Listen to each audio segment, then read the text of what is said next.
இருக்குன்னு நீங்களே பார்த்து சொல்லுங்க. இதான் உங்க கண்டென்ட் எப்படி சொல்றேன். இந்த குளத்தை தவிர வேறு எதுவும் எனக்கு தெரியாது. நான் கூடிய சீக்கிரம் பழகிக்கிறேன்.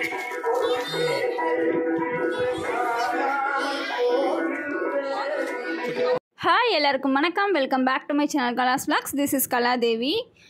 இந்த வீடியோ வந்து ஒரு எதை பற்றியான வீடியோவாக இருக்க போகுது அப்படின்னா, இது ஒரு பொங்கல் vlogs தான். இந்த டைமில் பொங்கலா அப்படின்னு கேட்காதீங்க. இது வந்து ஊர் சைடு மே மந்த்து தான் எப்போவுமே வைப்பாங்க. அதாவது வைகாசி மாதம் இல்லைன்னா சித்திரை ரெண்டுத்தில் ஏதாவது ஒரு மாதத்தில் வைப்பாங்க. ஸோ நாங்கள் எங்கள் அம்மாவோட அம்மா ஊர் சைடு பொங்கலுக்கு போயிருந்தோம். எங்கள் ஆச்சியோட ஊர் எந்த ஊர் அப்படின்னா பூதலபுரம் அப்படின்னு சொல்லுவாங்க. நிறைய பேருக்கு மோஸ்ட்லி தெரிஞ்சிருக்காது, புதுசாக இருக்கும் கேட்குறதுக்கு. இது எங்கே நியர்பை எங்கே இருக்குது அப்படின்னா மதுரை, அருப்புக்கோட்டை, விளாத்திக்குளம் அந்த சைடு இருக்கும். ஒவ்வொரு இயருமே இந்த ஃபெஸ்டிவல் நடக்கும். ஸோ தவறாமல் எல்லாருமே போய் கலந்துக்குவோம். சாமி வந்து வீட்டிலையே கோயில் மாதிரி செட் பண்ணி வச்சுருக்காங்க. ஸோ அந்த ஊருக்கு போயிட்டு நாங்கள் பொங்கலில் கலந்துக்கிட்டு நல்லா ஜாலியாக என்ஜாய் பண்ணோம். நிறைய ரிலேட்டிவ்ஸ் எல்லாருமே வந்திருந்தாங்க. நாங்கள் இந்த சாமி தான் வச்சுருக்கோம், பத்ரகாளி அம்மன். ஸோ பார்க்குறதுக்கே ரொம்ப அம்சமாக இருக்குது சாமி.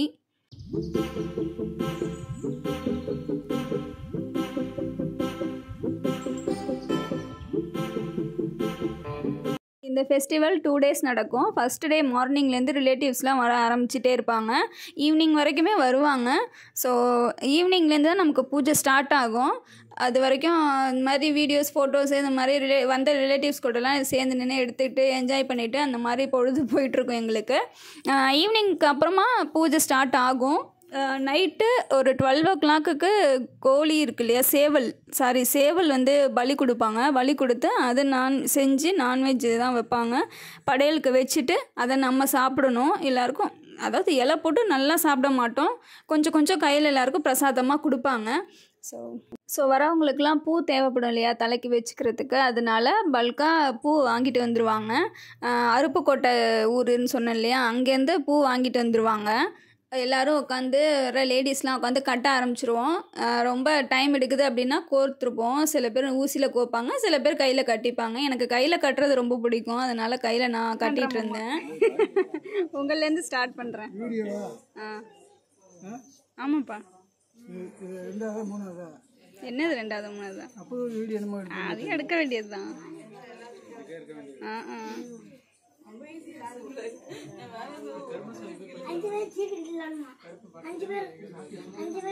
முத்தையா சிரிச்சிட்டாங்கப்பா. ஓ சித்தி வந்துட்டாங்களா, சூப்பர்.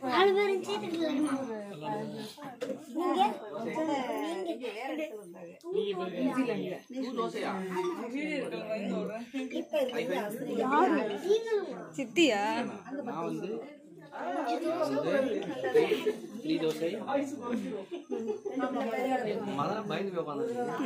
வைக்கப்படுறாங்க. காமிச்சிட்டியா பேச?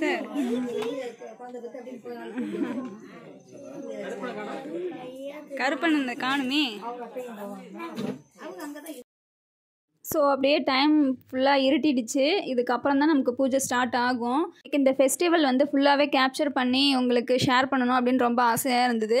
ஸோ எனக்கு வந்து சில டைமில் வந்து வீடியோஸ் எடுக்கிற சுச்சுவேஷன் இல்லை. ஏன்னா நான் அந்த ஒர்க் பண்ண வேண்டியதாக இருந்தது. ஃபார் எக்ஸாம்பிள் கோலம் போடுறேன் அப்படின்னா நான் கோலம் போட்டுட்டு இருந்தேன், யாரையும் கொடுத்து எடுக்க சொல்ல முடியல. ஸோ என்னோடய நிலைமையை புரிஞ்சுக்கிட்டு எங்களோட அத்தையெல்லாம் நல்லா எனக்கு ஹெல்ப் பண்ணாங்க. இந்த இப்போ வராங்க இல்லையா, ஒரு கனகாம்பர கலர் சாரீ, இந்த அத்தை வந்து நல்லா ஹெல்ப் பண்ணாங்க. அவங்களே கேப்சர் பண்ணி எனக்கு வந்து நீ வீடியோஸ் ஆட் பண்ணிக்கோ அப்படின்னு சொல்லிலாம் கொடுத்தாங்க. ஸோ எல்லாருமே நல்லா கோஆப்ரேட் பண்ணாங்க அண்ட் சப்போர்ட்டிவாகவும் இருந்தாங்க. எனக்கு ரொம்ப ஹாப்பியாக இருந்தது. நான் எக்ஸ்பெக்ட் பண்ணல இந்த அளவுக்கு இருப்பாங்க அப்படின்னு சொல்லிட்டு. ரொம்ப ஹெல்ப் பண்ணாங்க.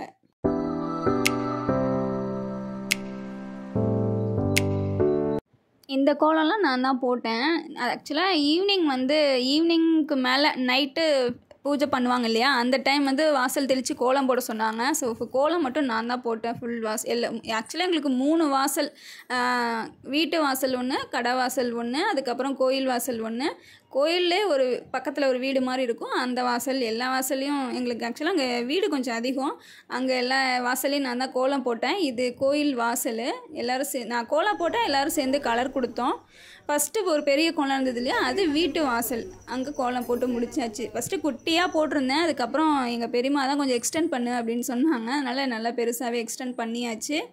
ஸோ நைட்டு கோழினே வருது எனக்கு. சேவல் பலி கொடுத்தாச்சு, சாமி பூஜை பண்ணியாச்சு. இப்போது எல்லோரும் சாப்பிட்ணும், படையில் சாப்பிட்ணுன்னு சொல்லிவிட்டு அங்கே கண்ணு முழிச்சு எல்லோரும் சாப்பிட்டோம். இந்த டைம் வந்து 1:30 கிட்ட ஆயிடுச்சு நாங்கள் சாப்பிட்றதுக்கு. எல்லோரும் குட்டியாக ஒரு இலை போட்டு ஒரு வாய் இல்லைன்னா 2 வாய் மட்டும் வச்சு பிரசாதம் சாப்பிட்டு முடிச்சிட்டோம்.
ஸோ இப்போ பார்த்து முடிச்சிங்க இல்லையா, அதுதான் காலையில் பூஜை. பொங்கல் வச்சு பூஜைலாம் செஞ்சாச்சு. பொங்கல் வச்சது நான் இதுக்கப்புறம் ஆட் பண்ணுறேன். அந்த வீடியோவையும் பின்னாடி நீங்கள் பார்ப்பீங்க. இன்னொன்று நான் சொல்லி ஆகணும், எந்த அளவுக்கு நாங்கள் நல்லா என்ஜாய் பண்ணோமோ அந்தளவுக்கு வெயில் போட்டு வாட்டி எடுத்துருச்சுங்க. ஏன்னா நமக்கு சென்னையில் வெயில் ஜாஸ்தி, இதை விட ரொம்ப மோசமாக இருக்குது ஊர் பக்கம்லாம். செம்ம வெயில், ரொம்ப ஸ்வெட் ஆச்சு. எல்லாருக்கும் ரொம்ப கஷ்டப்பட்டுட்டாங்க. காற்றும் அடிக்க மாட்டேங்குதா, அதனால் வேர்த்து ஊற்றுச்சு. ரொம்ப எப்படி நம்ம உடம்பை சில் பண்ணிக்கிறதுன்னு எங்களுக்கு தெரியவே இல்லை. ரொம்ப கஷ்டப்பட்டுட்டோம். அது ஒன்று மட்டும்தான் நமக்கு இதாக இருந்துச்சு. மற்றது எல்லாமே நல்லா சூப்பராக நடந்து முடிஞ்சிச்சு. ஃபங்க்ஷன் நல்லா நடந்துச்சு.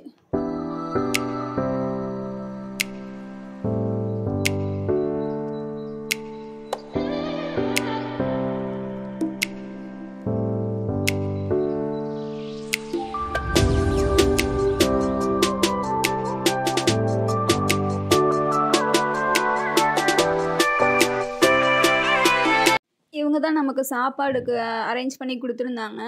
2 வேளையும் சூப்பராக இருந்தது சாப்பாடு, குறைய சொல்ல முடியாது. நல்லா பண்ணி கொடுத்துருந்தாங்க. முதல் நாள் வந்து ஃபுல்லாக வெஜ்ஜு, செகண்ட் டே தான் மத்தியானத்துலேருந்து மட்டன் அப்புறம் சிக்கன் 2மே இருந்துச்சு. நல்லா எதுவுமே வெஜ்ஜாக இருக்கட்டும் நான்வெஜ்ஜாக இருக்கட்டும் சூப்பராக பண்ணி கொடுத்துருந்தாங்க. நல்லாவும் சர்வ் பண்ணாங்க, பர்ஃபெக்டாக பண்ணி கொடுத்துருந்தாங்க. சமையல் வந்து நம்ம வீட்டிலையே தான் பண்ணிக்கிட்டாங்க. அந்த ஒரு ஷெட்டு மாதிரி இருந்தது இல்லையா, அந்த இடத்துல வச்சு தான் பண்ணாங்க. ஆக்சுவலாக அது நாங்கள் கார் நிறுத்தி வைக்கிற இடம். காரை எடுத்துகிட்டு அங்கே ஃபுல்லாக சமையலுக்கு அரேஞ்ச் பண்ணியாச்சு. பக்கத்தில் ஒரு வீடு மாதிரி இருக்குல்ல, அந்த வீட்டுக்கு பின்னாடி தான் நம்ம சாமி உங்களுக்கு காமிச்சோம் இல்லையா, அது வந்து பின்பக்கம் சாமி இருக்கும், முன்பக்கம் வந்து இந்த வீடு இருக்கும். ஸோ எல்லாமே நல்லா அமைஞ்சுது, நல்லா பண்ணி கொடுத்தாங்க. இப்போ வந்து உங்களுக்கு பொங்கல் பின்னாடி வீடியோவில் காமிப்பேன் அப்படின்னால இந்த வீடியோ தான் இது. ஸோ காலையில் பொங்கல் வைக்கும்போது எடுத்த வீடியோ இது.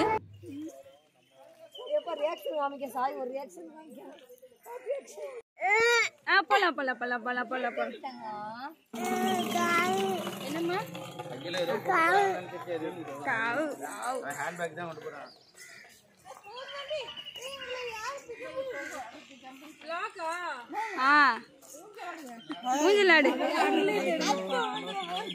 சாமி நல்லபடியாக பூஜைலாம் முடிஞ்சுது. நல்லா சாமி கும்பிட்டாச்சு. அதுக்கப்புறம் மத்தியானம் சாப்பாட்டு முடிச்சதுக்கப்புறமா அங்கே ஊரில் கம்மாயின்னு சொல்லுவாங்க. நீங்களாம் எப்படி சொல்லுவீங்கன்னு எனக்கு தெரியாது. இதை வந்து கம்மாய் அப்படின்னு தான் சொல்லுவாங்க. ஆலமரம் இருக்கும், அதில் ஊஞ்சல்லாம் கட்டி ஆடுவோம். நடுவில் சென்டராக தண்ணி ஃபுல்லாக நிறையா இருக்கும். இப்போ ரொம்ப ட்ரையாக இருக்குது வெயில் காலம் அப்படின்றதுனால. ஸோ அதிலெல்லாம் நாங்கள் சின்ன வயசில் ரெகுலராக நாங்கள் 1 இயர் கூட மிஸ் பண்ணாமல் எப்போயுமே நாங்கள் அந்த கோயில் போவோம். அங்கெல்லாம் போகும்போதெல்லாம் மிஸ் பண்ணாமல் கம்மாய்க்கு போயிட்டு அந்த ஊஞ்சல்லாம் ஆடுவோம். ஆலமரம் விழுத பிடிச்சி ஊஞ்சல் ஆடி அதெல்லாம் நல்லா என்ஜாய் பண்ணுவோம். அந்த மெமரிஸை மறக்க முடியாது. அதனால இந்த வருஷமே எல்லோரும் போனோம். நான் கல்யாணம் ஆகி ஃபர்ஸ்ட் இயர் இப்போ தான் போகிறேன். இவ்வளோ வருஷமாக போகல. இப்போ என் ஹஸ்பண்டையும் கூட்டிகிட்டு அங்கே போய் நல்லா சுற்றி பார்த்துட்டு என்ஜாய் பண்ணோம். பட் மொட்டை வெயில் தாங்க முடியல எங்களுக்கு. ஆனாலும் நாங்கள் போயே தீருவோம் அப்படின்னு எல்லாருமே கிளம்பி கம்மாய்க்கு போயிட்டு ஒரு ரவுண்ட் அடிச்சுட்டு வந்தாச்சு. செம்ம என்ஜாய்மெண்ட்டாக இருந்தது.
பத்ரகாளி அம்மன் கோயிலில் பூஜை நல்லபடியாக முடிஞ்சுது. அதுக்கப்புறமா எங்கள் குலதெய்வ கோயிலுக்கு கிளம்பி போயிட்டோம் நானும் என் ஹஸ்பண்டும்.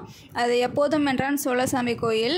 அந்த கோவிலில் சேவல் வந்து எப்பயுமே மக்களோட மக்களாக தான் உட்காந்துருக்கோம். பயப்படவே பயப்படாது. அங்கே உள்ள ஃபுல்லாக அதே சுற்றிக்கிட்டு இருக்கோம். திடீர்னு பார்த்தா நான் யதார்த்தமாக வீடியோ எடுக்கிறது பார்க்குறேன், பின்னாடி உட்காந்துருந்துச்சு. அதையும் ஃபோக்கஸ் பண்ணி எடுத்தாச்சு. நெக்ஸ்ட்டு நல்லபடியாக சாமி பார்த்து முடிச்சுட்டு வெளியில் வந்தோம். வெளியில் வந்து கிளம்புறதுக்கு டைம் ஆயிடுச்சு, ஒரு 7 கிட்ட ஆயிடுச்சு கிளம்பும்போதே. அப்புறம் கிளம்பி கோவில்பட்டிக்கு நேராக ட்ரெயின் ஏறுறதுக்கு போயிட்டோம். எங்களுக்கு அங்கேருந்து தான் கோவில்பட்டி டு சென்னை எக்மோரு. அதனால் கோவில்பட்டி ரயில்வே ஸ்டேஷனுக்கு ரீச் ஆயாச்சு. இதில் இன்ட்ரெஸ்டிங்கான ஒரு விஷயம் என்னென்னா, இப்போ நீங்கள் வீடியோவில் பார்க்குறீங்கல்ல, இவங்க 2 பேரும் எங்களுக்கு யாருன்னே தெரியாது. பட் நாங்கள் சென்னை டு கோவில்பட்டி போகிற ட்ரெயினில் ஏறும்போதும் இவங்க 2 பேரும் நாங்கள் உட்காந்துருந்த சீட்டுக்கு எதற்கே தான் உட்காந்துருந்தாங்க. பட் அவ்வளோவா எங்களுக்கு அப்போ ஃபர்ஸ்ட் டைம் பார்க்குறதுனால ஒன்றும் தெரிஞ்சிக்கல. ரிட்டன் வரும்போதும் பார்த்தா அதே நாங்கள் எங்கே புக் பண்ணியிருந்தோமோ அதே சீட்டில் தான் இவங்களும் புக் பண்ணியிருந்தாங்க. ஸோ அவங்க கூட கொஞ்சம் அவங்களுக்கும் ஷாக்கிங்காக இருந்தது, எங்களுக்கும் ஷாக்கிங்காக இருந்தது. அப்படியே பேசிவிட்டு அதுக்கப்புறம் கொஞ்சம் சீட்டு கட்டு விளையாடிட்டு அப்புறம் சென்னைக்கு ரீச் ஆயாச்சு. ஸோ நம்ம போயிட்டு வந்த எல்லா ஃபங்க்ஷனும் நல்லபடியாக நடந்து முடிஞ்சுது. இப்போ சென்னைக்கு ரிட்டர்ன் வந்துட்டோம். இந்த வீடியோ இதோட முடிச்சுக்கலாம். இந்த வீடியோ பிடிச்சிருந்தா லைக் பண்ணுங்கள், ஷேர் பண்ணுங்கள், மறக்காமல் நம்ம சேனலை சப்ஸ்கிரைப் பண்ணிக்கோங்க. நிறைய பேர் நம்ம சேனலுக்கு சப்போர்ட் பண்ணுறீங்க, அதுக்கு எல்லாத்துக்குமே ரொம்ப தேங்க்ஸ். இதே மாதிரி நிறைய சப்போர்ட் கொடுத்துட்டே இருங்க, எனக்கும் மோட்டிவேஷனாக இருக்கும் நெக்ஸ்ட்டு வீடியோஸ் போடுறதுக்கு.